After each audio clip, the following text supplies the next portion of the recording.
Assalamualaikum dan salam sejahtera. Saya Nazmi bin Hasan daripada 3 DCA. Ingin sebagai pemula topik kumpulan saya iaitu Malayan Union. Malayan Union adalah hasil rangka pentadbiran baru yang ditugaskan kepada Major General Ralph Horn, iaitu Ketua Unit Perancang Tanah Melayu. Kemudian, rangka rancangan ini dibentangkan di Parlimen British oleh Setiausaha Tanah Jajahan British, George Henry Hall pada 10 Oktober 1945. Rancangan Malayan Union ini diluluskan dan diisytiharkan dalam Warta Kerajaan sebagai Kertas Putih 6274.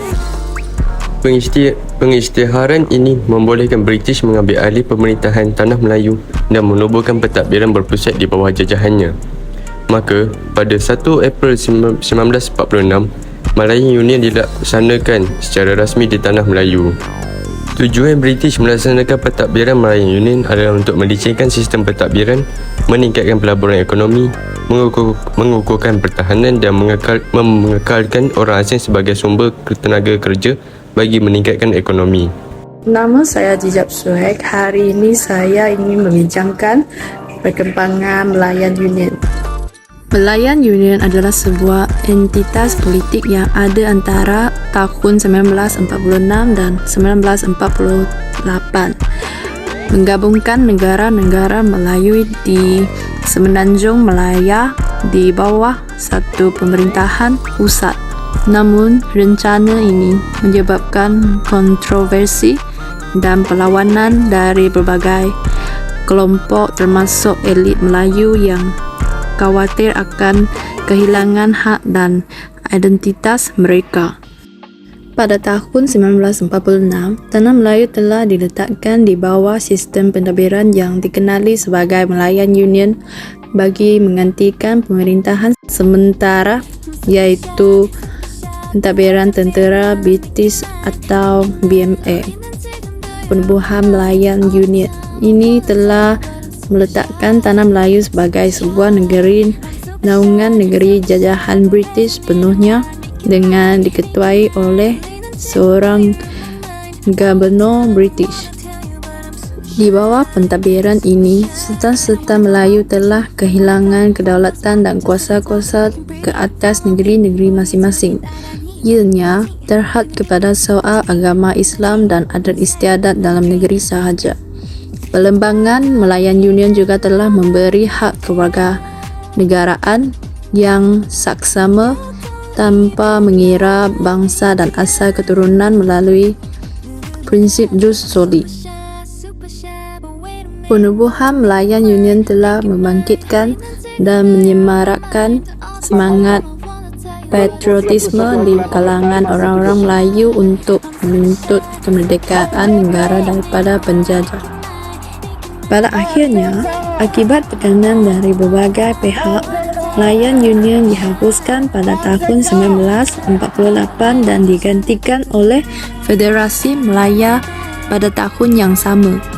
Federasi Malaya akhirnya menjadi langkah menuju membentukkan Malaysia pada tahun 1963.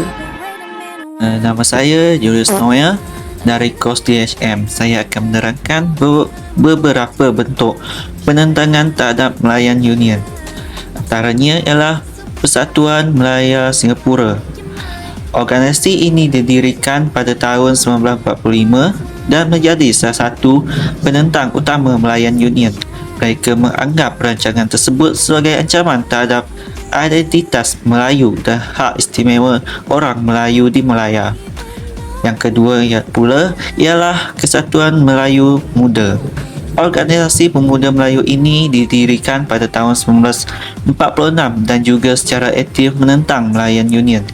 Mereka berpendapat bahawa rancangan tersebut akan merosak kedudukan Melayu di Malaya dan memperburukkan kondisi ekonomi mereka. Yang ketiga pula Gerakan Rakyat Malaysia. Gerakan ini dipimpin oleh Baharuddin Al-Hayami, seorang tokoh politik Melayu dan yang menentang Malayan Union. Mereka melakukan demonstrasi dan kempen untuk melawan rancangan rencana tersebut dan menekankan pentingnya menjaga keistimewaan orang Melayu. Yang keempat pula, Konsultatif Rakyat Melaya. Organisasi ini terdiri pada tahun 1947 dan terdiri daripada berbagai kelompok etnis di Melaya termasuk Malay, Tionghoa, India dan lain-lainnya. Mereka menyelenggarakan pertemuan untuk membahas penentangan terhadap Malaya Union. Nama saya Rebecca Indy-Manarato. Hari ini saya ingin membincangkan pasal faktor penentangan Malaya Union. Jadi, apakah faktor penentangan tersebut? Okey, faktor yang pertama ialah Lagi katanya, kalau kita semua orang-orang Melayu bersatu, kita pasti dapat menumbangkan Malayan Union. Tapi syaratnya kita harus bersatu. Harus bersatu. hak keistimewaan dan kedudukan orang Melayu terancam ketika itu. Faktor penentangan kedua ialah cara Sir Holland Michael meminta tanda tangan Raja-Raja Melayu dengan menggunakan tipu hela. You are taking away the ruler's sovereignty. Beta perlukan majlis penasihat. Tak termasa. Tuanku mesti tanda tangan sebab Baginda King mahu semua raja-raja yang ada pada masa Jepun didakwa. Kita tak ada Tok Moho. Menteri Besar tak ada. Tuanku, keadaan negeri ini sedang cemas. Askar 3 bintang masih mengganas. Kalau lambat, kita tak tahu apa jadi pada ekonomi dan kekayaan negara.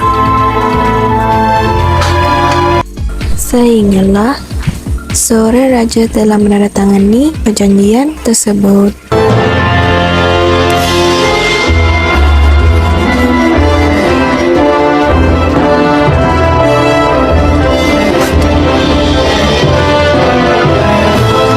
Tambahan pula, penentangan ini juga disebabkan oleh penghapusan kedaulatan dan kuasa Raja-Raja Melayu ketika itu.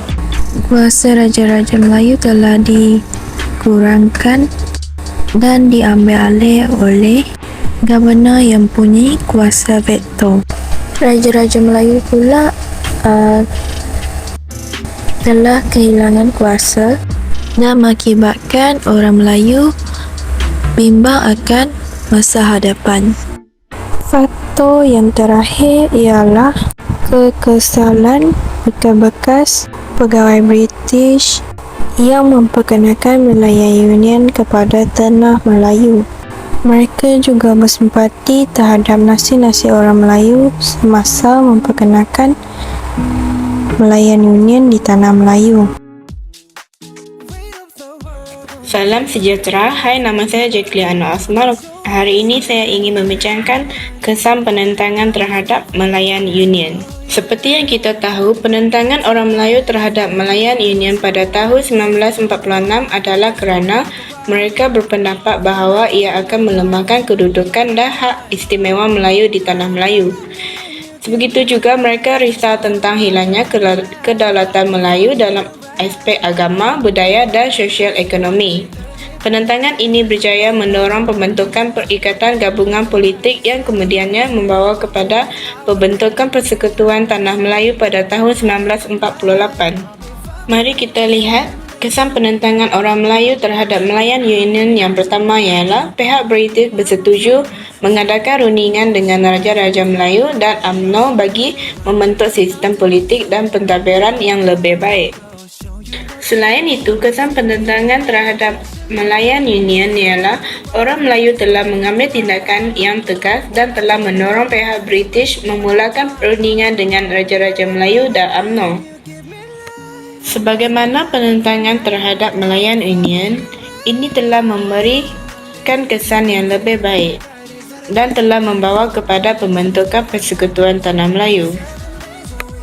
Dalam penentangan ini juga, Malayan Union telah menyatukan orang Melayu untuk mempertahankan status quo mereka, dan Kongres Melayu 1946 telah melahirkan UMNO yang menjadi benteng untuk menentang Malayan Union pada masa itu. Kesimpulannya daripada kesan ini ialah penentangan terhadap Malayan Union dapat membantu membentuk landasan politik, budaya dan sosial bagi negara Malaysia dengan mengukuhkan identiti etnik, hak istimewa Melayu dan dasar politik yang menghormati perpaduan pelbagai etnik. Hai, nama saya Muhammad Izlan Daniel bin Muhammad Hanif. Nombor matriks H000138. Sebagai penutup dalam perbincangan kami pada topik kali ini iaitu Malayan Union. Kesimpulannya, hasil daripada semangat nasionalisme penduduk Melayu yang kuat, maka mereka telah berjaya memujuk kerajaan British untuk membubarkan Malayan Union. Dengan mansuhnya Malayan Union, maka maruah kependudukan rakyat Melayu berjaya dipertahankan dan dikekalkan. Oleh itu, kita perlulah mengambil iktibar dengan peristiwa yang berlaku. Sebagai contoh, kita haruslah mempertahankan maruah kita daripada dirampas atau dipijak oleh orang asing.